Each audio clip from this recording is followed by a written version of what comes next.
How do you know if someone's a plant-based eater? Just wait 2 minutes. They'll tell you. I'm here outside the Sprout Oven Cafe and Grocery, and I'm going in. If I'm not out in 20 minutes, call my mother. Please.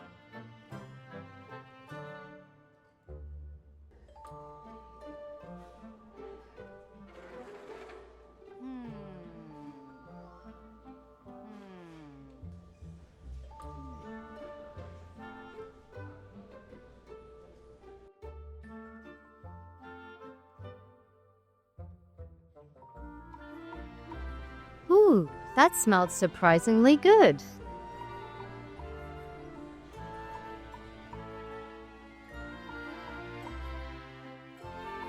These can't all be plant-based, can they? They are.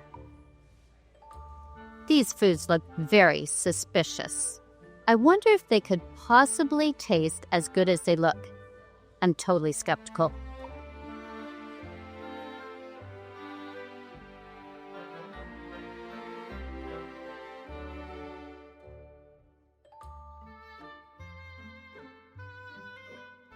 For the sake of science.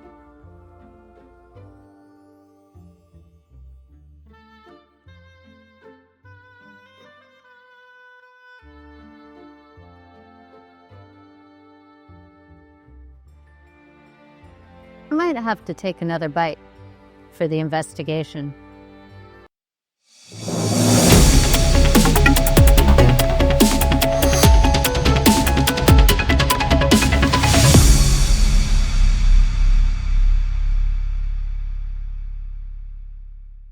Vegans and vegetarians have been a nearly invisible minority for most of recent history. But now, the growth of this way of eating is happening at unprecedented rates.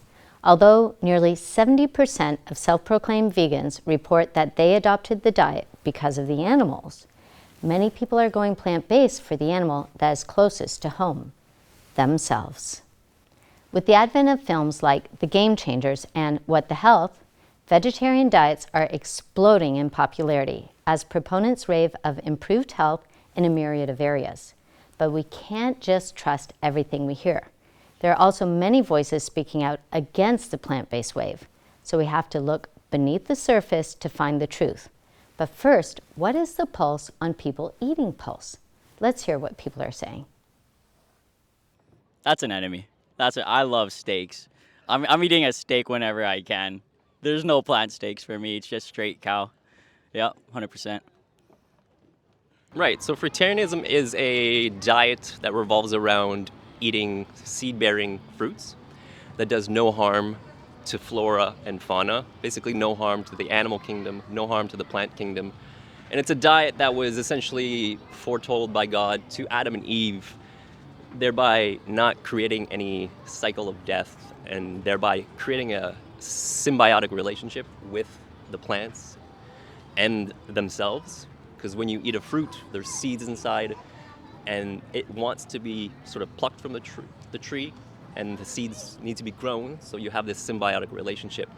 Whereas any other type of diet, there's a form of killing, there's a form of harm. So by eating fruits, you're essentially clearing away from any harm whatsoever. Well, if you're skeptically inclined, as is yours truly, it makes sense to visit a place where the staff have had a chance to observe people eating plant-based up close and over time. How are they? Do they look healthy? What types of people eat there? Do they merely survive or do they thrive? Maurice, thank you so much for joining us. My pleasure. Maurice, as the retail department manager here at the Sprouted Oven by Silver Hills Bakery, how long, which is a plant-based establishment, how long have you been plant-based yourself?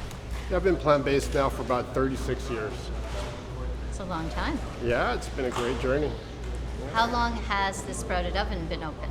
So this location has been around for 7.5 years. We actually used to be called just the Silver Hills outlet store in a different location. So the retail store in general has been around for 15, 20 years, but in this location as a Sprouted Oven, 7.5 years. Okay. And what do you think most of the clientele coming here are actually coming for? Wow. We have a vast, wide array of customer base. We have a large senior base, and so they'll come for the bread because we have the best prices on bread. We have those who are into health and wellness, and so we offer healthy foods alternatives.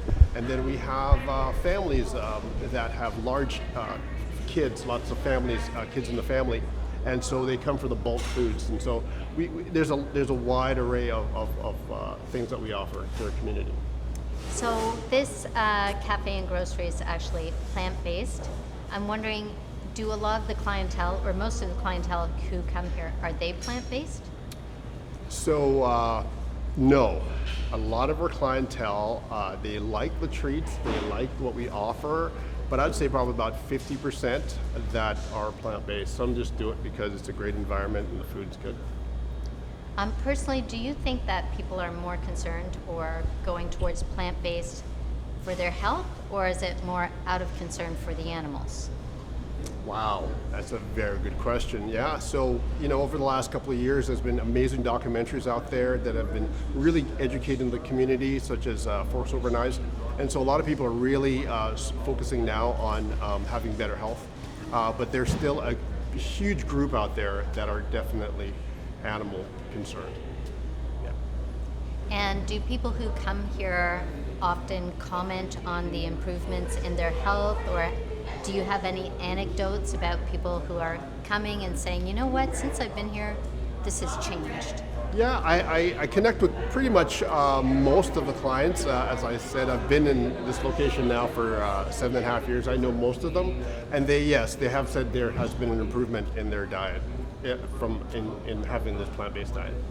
Any improvements in like their health or? Yeah, they're sleeping better. I have a couple of, funny enough, I have a couple of clients that I've shared a few things with, and they go, you should be my doctor. And so, yeah, just by recommending a few small changes. And what do you think the Sprouted Oven would like to really improve on or achieve here in the community in Abbotsford? Yeah, I think we have a lot to offer, and at this point, I believe there's a small margin of the population that's aware of what we offer. So I think just more exposure, so that people know that there's better options, or there are options out there besides the traditional diet. Maurice, those baked goods and the food here was really delicious. Are people often surprised when they eat plant-based by how good the food is? Absolutely. I have so many customers come in and they can't believe that there's no eggs, there's no milk. They're just shocked, overwhelmed. Sometimes they're just blown away. They can't believe it. So yeah, they're a huge surprise across the board. To keep things objective, we decide to challenge one of veganism's greatest champions with some direct questions. Dr. Milton Mills, who just received the North American Vegan Society's Hall of Fame Award for his accomplishments and appearances in movies like The Invisible Vegan and What the Health, is an outspoken advocate of eating plants. We sat down with him to ask him about his unique take on why humans should be eating plants. Thank you for joining us, Dr. Mills. I'd like to get your position, your opinion as a physician. As a physician, do you think it's possible for humans to survive or even thrive on a solely plant-based diet? So again, thank you for having me here. I'm so thrilled that we're having these discussions because it gives me an opportunity to share what is truly life-saving information with people. And the answer to your question is an unqualified yes. I have had multiple patients who have been struggling with chronic diseases for years and having difficulty controlling them or moving past them, finding that their vitality, their lives were slipping away from them, who converted to a purely and entirely plant-based diet, which allowed their bodies to heal, put these chronic diseases into remission, and gave them their lives back. So I'll share with you one case. It was a patient of mine named Kathy, and as it happened, Kathy and I went to the same church, but I didn't know about her diabetes because, I saw her at church, but I started working at a free clinic in Alexandria, and it turned out that Kathy also went to this clinic, but she was seeing one of the doctors who worked there. And one day at church, she came to me, she said, Dr. Mills, can I become your patient? Because I'm just not getting better. And I explained to her that, poaching another doctor's patient was kind of frowned upon. So I said, but I will talk to your doctor and see, what was going on, and maybe I could help work something out where, you felt like you were getting more attention. And we were having a weekly meeting, and I brought up the fact that she had shared that she just wasn't doing well. Her blood sugars were still running 200 to 300s every morning. And she was feeling like she could barely function sometimes.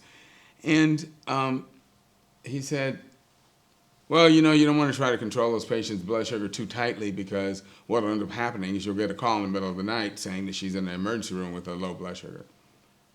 At that point, I realized he didn't care. I went to the clinic director. I said, please transfer her to my clinic. And she did. And at our first meeting, I sat down and I talked to her about the mechanisms of type 2 diabetes. At this point, she had been diabetic, diagnosed 17 years. She was on insulin twice a day, plus glucotrol pills, 3 different blood pressure medicines. She had developed claudication so bad that she had to quit working. And she said when she would get up in the morning, she would have to sit on the side of the bed for 10 or 15 minutes, waiting for her eyes to clear enough so she could focus, and for the brain fog to clear so she could get started. And I talked to her about being plant-based. And I'll be honest, I was hoping that she would choose to become vegetarian and we'd work our way to vegan. Kathy cut out all meat and dairy overnight. Wow. And because we were both friends as well as doctor-patient, she had my personal number. And I told her, call me if you're feeling bad. And she, I would say, every third or fourth day, she'd call me and say, Dr. Mills, my blood sugar is 60. And so I started weaning her off her medicines. And within, I would say, between 8 and 12 weeks, she was off everything, the insulin, the glucotrol. Moreover, she got weaned off her 2 out of 3 blood pressure medicines. She lost 60 pounds without even trying. And the most amazing thing was the claudication resolved, and she actually was able to go back to work. And so I saw this woman go from being in constant pain and disability and living this gradually circumscribed life to having her life back. And it was such a wonderful transformation that she would sometimes go with me when I would go to give lectures to just tell her story about how her life and her had changed just by changing to the right diet. So again, without question, plant-based diets not only can make us thrive, but they will make us thrive, because that's what we are designed to eat. That's an amazing story. Right. An amazing change, and more like a metamorphosis for Kathy, the way that she was able to reverse those diseases through Absolutely. a plant-based diet. And let me hasten to say, she's not the only patient I've had that experience with. Okay. I think when it comes to plant-based eating, though, the greater question, I don't know if Kathy had that question at the beginning, is, okay, if I'm not following the carnivore diet, I'm not following the keto diet, I'm not eating the amount of protein that I hear I'm supposed to eat, then, and I'm only eating plants. I mean, this is what people think. Sure, I think. of course, right. Where are they getting the protein? So my question is it really possible for people to, let's say, excel to optimal health, optimal, on a plant-based diet based on the protein that you're getting on a plant-based diet? And again, when people ask me, well, where do you get your protein? I've started answering that question with, where do cows get their protein? Because people eat cow tissue to get protein, but they never ask the question, where do cows get their protein, knowing that cows eat only green plants. The fact is that all protein is initially made by plants. And all plant proteins are complete proteins. They contain all 20 amino acids. So there is no question that we as humans are able to get all of the protein we need, and actually more than we need, from eating an entirely plant-based diet. And what's becoming clearer now, if you look at a lot of the major sports teams, football players, basketball players, many of them are adopting a plant-based diet because they have found that it actually enhances their on-field performance and post-exercise recovery. And it extends their careers because they recover from injuries faster, or they are less prone to being injured. Because again, plants are the ones that reprogram our DNA to be more healing, more supportive of physical exercise and recovery. And so plants are amazing organisms in terms of how they interact with our physiology to improve, enhance, and optimize it. So I hear you saying that you can get enough protein just eating a plant-based Oh, diet. absolutely. So if you can get enough protein eating a plant-based diet, and that's not a worry, then my question is, what about B12? Because I hear a lot of people who become plant-based, and 100% plant-based, so we're talking about, I think, what's called veganism, Right. then suffer eventually from B12 deficiency. If B12 is found in eating animals or eggs or meat, how do we then circumvent or avoid B12 deficiency on a plant-based diet? Sure. That's a very good question, and an important one, because B12 is an essential nutrient for not just our blood profile and making sure we have healthy blood cells, but it's also important for optimal neural functioning and making sure we don't develop problems long term. Exactly. However, I want to point out that our bodies need very tiny amounts of B12, about 1 microgram a day, that our bodies will store somewhere between a 5 to 10 year plus supply in our liver, which tells me that this was always, the human body recognized this as an important nutrient and saved it. And the fact is that all B12 is not made by animals, it's not made by plants, it's only made by bacteria. And when people are living in a natural ecosystem, they can get B12 from the environment. It's found in the soil, it's in the water, and it's not a problem. The reason it's a problem for us living in Western societies is because we have created these concrete, steel, plastic environments that have eliminated the natural sources of B12. We sterilize and treat the water, we obsessively wash our food and grow it on soil that has been depleted of the B12 producing organisms. And as a result of the environment we have created, we then have to make sure that we take the supplement to supply what we've eliminated from our natural diet. And that is really that simple. Because we live in modern settings where it's not available from the environment, we have to supplement. But it's something you only have to take like a milligram once a month or once a week if you really want to overdo it, and that's it. What I find more profound is that something that we need in really small amounts, and it's very easy to get by supplementing, people want to focus on that and completely ignore the hospitals that are filled with people dying from heart attacks, dying from cancer, dying from complications associated with diabetes, a populace that is approaching at least 50% being overweight or obese because they're eating all of these animal foods.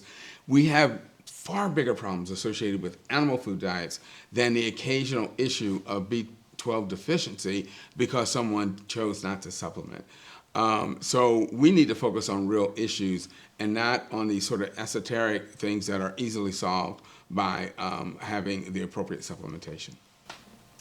Interesting. That's an interesting way of thinking of B12 supplementation. Just the idea of being overly sterile, killing the germs, and then needing to supplement. Absolutely. But I hear you saying that there's more of a focus on B12 where there really are greater issues. Much at greater hand. issues. And as I just said, one of the issues that a lot of people have is the issue with protein, which you've already spoken to. Right. However, I'm thinking about athletes and the athletic demands, Sure.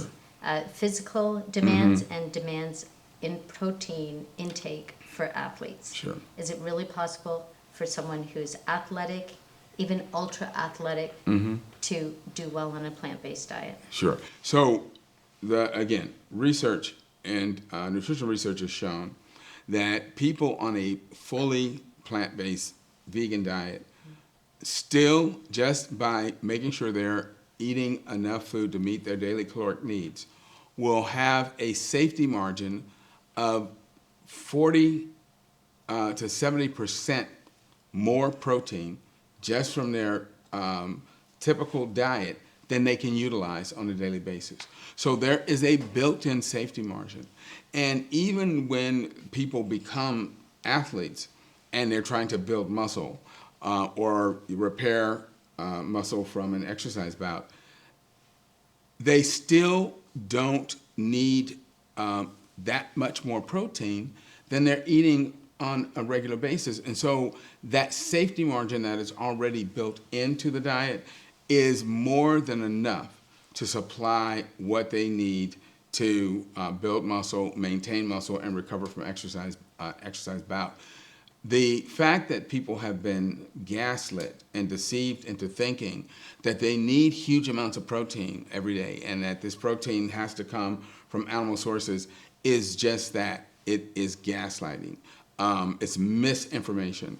And what studies, again, show long-term is that all of that excess protein ultimately damages our kidneys, it weakens our heart, it causes long-term health problems.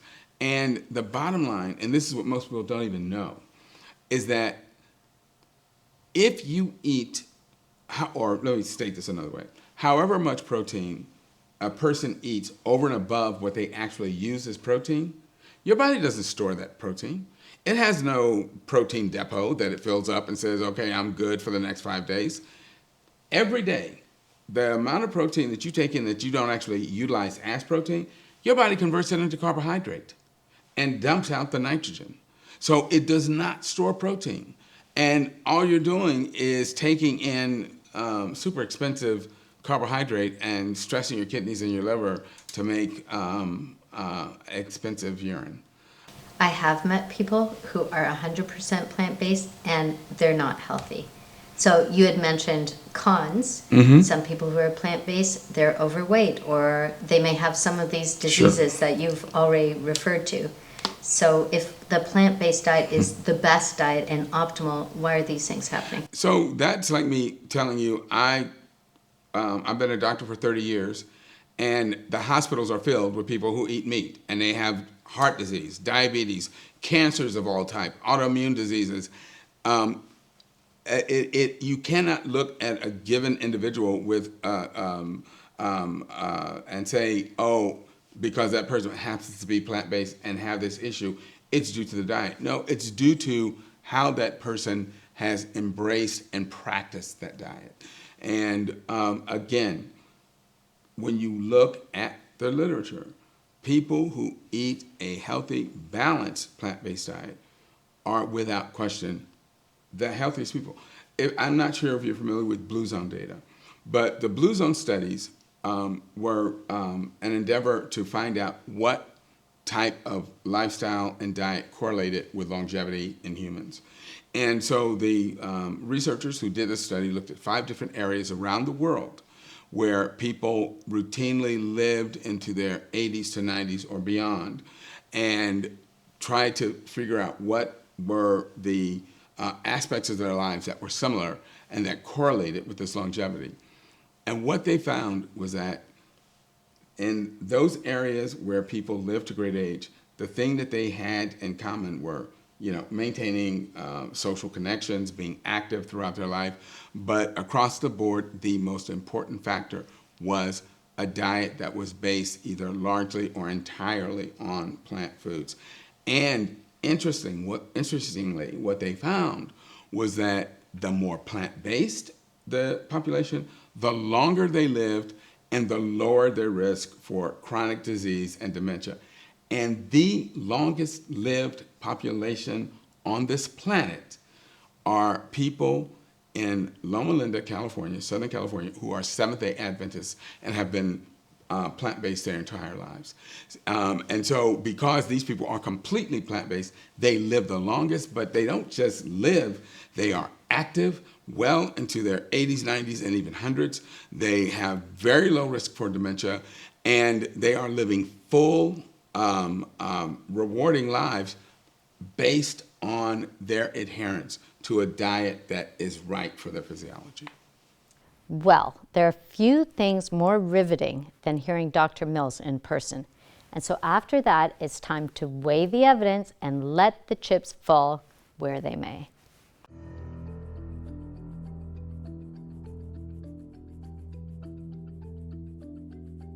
One of the disadvantages of plant-based diets is that they are socially inconvenient.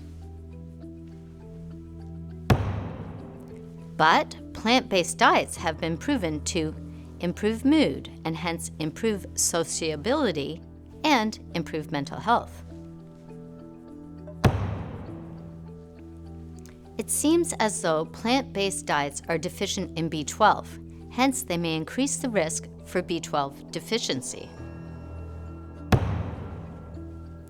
More omnivores are B12 deficient per capita, and only plants have the fiber that creates good flora for our microbiome and aids in the process of digestion. Plant-based dieters often seem emaciated and lacking in muscle mass. However, the largest and the strongest mammals, including the silverback gorilla, tend to source their diets 100% from plants. Plant-based diets leave out bovine milk, which has an abundance of calcium. Roman gladiators were found to be vegan. As vegans, their bones were found to be more dense than the bones of omnivores. Dairy-consuming diets are highly associated with hip fractures. Studies like the Adventist Health Study 2 show unequivocally that the more individuals gravitate towards plant-based eating, the longer they live.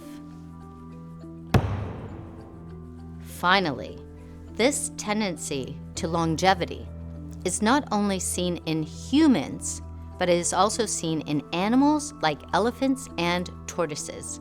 Plant-based eaters, either human, animal, or reptile, live longer and they live stronger.